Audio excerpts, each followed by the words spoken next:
ایک علامت یہ بتائی آپ صلی اللہ علیہ وسلم نے کہ آگ حجاز کے اندر نکلے گی اور بہت بڑی آگ ہوگی، اور وہ آگ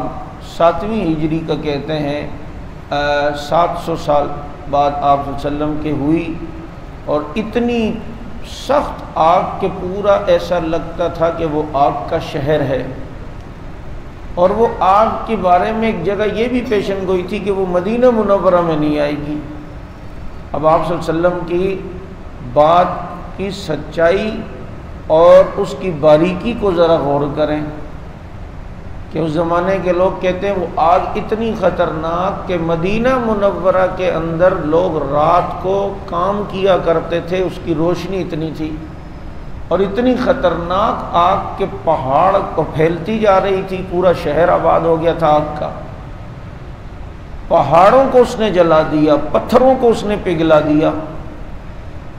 یہاں تک کہ مدینہ منورہ کی حدود کے لیے جو پتھر رکھے ہوتے تھے،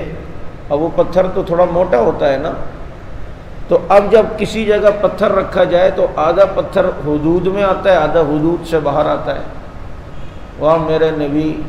جب وہ آگ پھیلتے پھیلتے مدینہ منورہ کے ان پتھروں کی حدود پہ گئی تو جو حدود پتھر کی مدینے سے باہر کی تھی اتنے حصے کو تو جلایا،